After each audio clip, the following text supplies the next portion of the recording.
అంటే న్యాయం గురించి కొట్లాడే నాయకుడు అనే ఆలోచనతో అడ్వైజరీ కౌన్సిల్ మీటింగ్ అయింది. చాలా బాగా ఇతర రాష్ట్రాలలో మాజీ ముఖ్యమంత్రులు కూడా వచ్చారు. సిద్ధరామయ్య నాయకత్వంలో జరిగింది. బెంగళూరు డిక్లరేషన్ లో the advisory council of the department of AICC unanimously thank to Nyaya Yoga Rahul Gandhi ji for taking the cause of the social justice for the marginalized sections of the society country and having stood up cause of the backward class, particularly Rahul ji speedy resolve Manwari Modi government to surrender the just constitutional demand for the case of the caste census. On behalf of the Backward Class of India Council, conveys heartfelt appreciation of Rahul Gandhi's contribution of the historical achievement. అదే విధంగా ఢిల్లీలో జరిగేదాని మీద కూడా ఏం చేస్తామనేది అది కూడా చెప్పడం జరిగింది. క్యాస్ట్ సెన్సర్ చేయాలి, అందరికీ న్యాయం చేయాలి, అట్టడుగున్నటువంటి ప్రజలకు కూడా న్యాయం జరగాలని 50% ఏదైతే బ్యారియర్ పెట్టిందో దాన్ని కూడా ఎత్తేయాలి అనే నిర్ణయం తీసుకున్నాం. అంటే అన్నిటికంటే ముఖ్యంగా తెలంగాణలో రాహుల్ గాంధీ గారు కన్యాకుమారి నుంచి కశ్మీర్ వరకు మ్యారథాన్ వాక్ చేసి 4,500 కిలోమీటర్లు నడిచినటువంటి వ్యక్తి ఎవరున్నారంటే రాహుల్ గాంధీ. దానికి ఇవాళ అదే ముందుకు తీసుకుపోతూ యావత్ భారతదేశంలో క్యాస్ట్ వైజ్ సెన్సస్ జరగాలన్నాడు. దానికి మొట్టమొదలు తెలంగాణ ముఖ్యమంత్రి అయిన అగ్రకులాల్లో ఉన్న బడుగు బలహీన వర్గాలకు ఆలోచన చేసిన రేవంత్ రెడ్డి, అదేవిధంగా పొన్నం ప్రభాకర్, పిసిసి అధ్యక్షుడు మహేష్ కుమార్ గౌడ్ అందరి సమక్షంలో ఏది క్యాబినెట్ లో నిర్ణయం తీసుకున్నారు. దాని తర్వాత 150 కోట్లు శాంక్షన్ చేసి దానికి అందరూ అప్రిషియేట్ చేశారు. అదేవిధంగా రేపు కర్ణాటకలో కూడా క్యాస్ట్ వైజ్ సెన్సస్ కావాలి. దాంతో పాటు ఇతర రాష్ట్రాలలో దీనికి తీసుకుపోయి ప్రతి ఒక్కరు కూడా ఈ క్యాస్ట్ వైజ్ సెన్సస్ జరిగితే అప్పుడే ఏదైతే 9th షెడ్యూల్ నుంచి తీయడానికి రాహుల్ గాంధీ గారు అపోజిషన్ లీడర్ గా పిలువడితే పాస్ చేయాలనేదే వారి ఉద్దేశం. ఎందుకంటే అది ఎప్పటి వరకు అయితే ఇక్కడ చేసిన 9th షెడ్యూల్ నుంచి తీసేస్తే యావత్ భారతదేశంలో బీసీలకు అట్టడుగులు ఉన్నటువంటి ప్రజానికి ఆయన ఇంకోటి స్థాయిలో ఏ విధంగా బతుకు తెరువులు ఉన్నాయి, వాళ్ళు ఏ విధంగా పోయి చేస్తున్నారు, ఏ విధంగా ఉద్యోగాలు ఉన్నాయి, వారికి సరి అయిన ఎడ్యుకేషనలీ, అదేవిధంగా ఎకనామికలీ, అదేవిధంగా పొలిటికల్ గా కూడా న్యాయం చేయాలని నిర్ణయం చేసుకున్నారు. 25న జరిగే కాల్కటోరా స్టేడియంలో అందరూ కూడా ఎక్కువ సంఖ్యలో మన రాష్ట్రం నుంచి రావాలనేది నా ముఖ్య ఉద్దేశం. ఎందుకంటే ఫస్ట్ స్టేట్ దిక్సూచి అయ్యారు తెలంగాణ ముఖ్యమంత్రి కనుక దీనికి అందరు రావాలి. కానీ నేను ఇప్పుడే టీవీలో చూసిన బీహార్లో ఎన్నికలు జరుగుతుంది.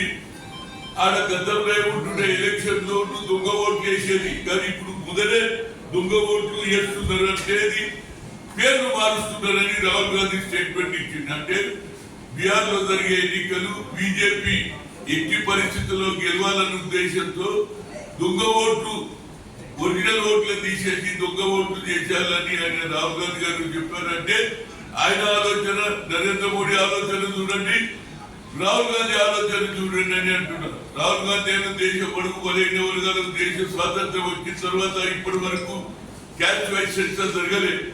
ఏ పేదవాడు ఏ విధంగా బతుకుతున్నాడో తెలుసుకునడానికి ఆయన మంచి నిర్ణయం తీసుకుంటే ఇప్పుడేమో బీహార్ లో ఏ విధంగా ఎన్నికలు జరగాలి, ఏ విధంగా గెలవాలనేది ఆలోచన చేస్తున్నారు. ఇక్కడ చూస్తేనే మన బీఆర్ఎస్ నాయకులు మేము దోచుకున్నాం, మేము దాచుకున్నాం అంటున్నారు. దోచుకుంటున్నది కదా, ఇక్కడ దోచుకున్నది రాహుల్ గాంధీకి ఇస్తున్నారట. నీళ్ళ ఇష్యూ ఏమో మన ఆంధ్ర ముఖ్యమంత్రి చంద్రబాబు అప్ప చెప్తున్నారు. కానీ నేను ఇలా ఈ చూసిన స్టేట్మెంట్ తర్వాత 1000 కోట్ల పైననే ఆ ముగ్గురు ఆస్తులు, అంటే ఎవరైతే ఇంజనీర్లు ఉన్నారో మురళీధర్, అదే విధంగా మిగతా వాళ్ళందరూ శ్రీధర్ కుమార్, వీళ్ళందరూ థైలాండ్ లో పెళ్లి అవుతుంది. 1000 కోట్ల సంగతి ఏమిటని నేను అడుగుతున్నా ఇక్కడ ఉన్నటువంటి నాయకులు. అది కేసీఆర్ కావచ్చు, కేటీఆర్ గారు, ఈ మీరు దోచుకున్నది నాకు అనిపిస్తుంది కదరా బాబు. మేమేనా దోచుకున్నాం రా బాబు, ఊకేనన్నా ఎట్లనన్నా కన్ఫ్యూజ్ చేయాలి. ఇక ఇంకోలేమో గులకన్నా జరగదు, రేపు బీసీలకు జరగదు, వాళ్ళకి రిజర్వేషన్ రాదు అని ఇంకోలేమో రైట్ కట్ట ముందు మరి కూర్చున్నారో లేదో రేపో ఎల్లుండో ఉన్నది. అది ఎంత వాళ్ళ ఇయాలనే కూర్చుంటుందేమో, ఆమె రైలు ముందు వీళ్ళేమో దోచుకునే కార్యక్రమం. అంటే ఇంతకంటే దోచుకున్న వాళ్ళు ఎవరైనా దేశంలో ఉన్నారా అంటున్నది. టీఆర్ఎస్ ప్రభుత్వమే దోచుకున్నది. దాని మీద మరి బీజేపీ వాళ్ళు ఎందుకు మాట్లాడతలేరు నాకు అర్థమైతే లేదు. కానీ ఇదేదో బీఆర్ఎస్ అండ్ బీజేపీ అలయన్స్ ఉన్నట్టుగా అనిపిస్తుంది. ఉక్కైపు గెలవాలని ఏదైనా తప్పనిసరిగా ఈ దేశంలో నేను ఓబీసీ ఎంపీస్ కన్వీనర్ గా గతంలో ఏది ఐఐటి ఐఐఎంలో రిజర్వేషన్ తెచ్చిన నాయకత్వంలో, యూపీఏ చైర్పర్సన్ నాయకత్వంలో మన్మోహన్ సింగ్ చెప్తే బిల్ పాస్ అయిందా లేదా? ఈయన వచ్చి ఇప్పుడు ఆల్మోస్ట్ 10-11 ఏళ్ళు అవుతుంది. కులగన చేయడు. సెపరేట్ గా మాకున్న జనాభా మోర్ దాన్ 54-60% ఉన్నటువంటి జనాభాకి సెపరేట్ మినిస్ట్రీ అంటే అది కూడా చేయలేదు. ఇది కేవలం ప్రజలలో భయభ్రాంతులు చేయాలని ఏదైనా మా మీద నిందలు మోపుతున్నారు. కానీ మీ నిందలు బయటపడ్డది. ఇన్ని కోట్లు ఇల్లే సంపాదించిందంటే మంత్రులు ఎంత సంపాదించవచ్చు, ఎమ్మెల్యేలు ఎంతో మంది సంపాదించవచ్చు. దీని మీద ప్రజలు ఆలోచన చేయమని కోరుతున్నా. ఏదైనా ఈ అడ్వైజరీ కౌన్సిల్ మీటింగ్ చాలా బాగా జరిగింది. దీన్ని తప్పనిసరిగా మన రాష్ట్రంలో కూడా మహేష్ కుమార్ గారి నేతృత్వంలో ఆయన ఆల్రెడీ మా దగ్గర కూడా మీటింగ్ పెట్టాలన్నారు. తప్పనిసరిగా అది కూడా సక్సెస్ చేస్తాం. కానీ మొదలు ఢిల్లీకి వచ్చేందుకు అందరూ రెడీ కావాలి. ఎందుకంటే వచ్చేది లోకల్ బాడీ ఎలక్షన్స్ కంటే ముందు ఉంది కాబట్టి మనం అక్కడ గట్టిగా మాట్లాడితే తప్పనిసరిగా మన దగ్గర కూడా న్యాయంగా 42% రిజర్వేషన్ అమలు చేస్తుంది. మీడియా మిత్రులకు చెప్తున్నా తప్పనిసరిగా మన రాష్ట్రంలో కూడా 42% ఇచ్చి తీరుతాము. మండలంలో కానీ, జడ్పీటీస్ లో కానీ, జిల్లా పరిషత్ లో కానీ. ఇది మా ఆలోచన. కానీ నరేంద్ర మోడీ ఆలోచన ఎట్లుంటదంటే అది ఆయన కేవలం మాట్లాడడమే తప్పితే పని చేసింది ఎక్కడ లేదు. ఇప్పటి వరకు ఏ బీసీలకు న్యాయం చేయలేదు. అదేవిధంగా నేను డౌన్ లో బిలో పావర్టీ వాళ్ళను 25 కోట్ల మందికి న్యాయం చేసినట్టు ఇంతవరకు దాని లెక్క నేనైతే ఓబీసీ ఇక్కడ చేసిందో నాకు తెలియదు. కానీ ఆయన మాట్లాడితే 25 కోట్ల మందికి మేము అప్లిప్మెంట్ చేసామంటున్నారు. ఇప్పటి వరకు ఏ మంత్రి కూడా, ఏ పార్లమెంట్ మెంబర్ కూడా ఎక్కడ చేసిందో చెప్తలేరు. అది కూడా చెప్పాలని అంటున్నాం. మేము చేసింది చెప్తున్నాం. మేము చేసినామా లేదా? యూపీఏ చైర్పర్సన్ పీరియడ్ లో సుప్రీంకోర్టు కొట్టేస్తే బిల్ పాస్ అయిందా లేదా? అన్ని పార్టీలు మద్దతు ఇచ్చినాయి. ఎందుకంటే పార్లమెంట్ లో కానీ, అసెంబ్లీలో కానీ ఎక్కువ శాతం బీసీలు ఉంటారు. అది మర్చిపోవద్దు అంటున్నా. వాళ్ళకి అన్యాయం జరిగితే పుట్టగతులు ఉంటాయి అనేది నా ఉద్దేశం.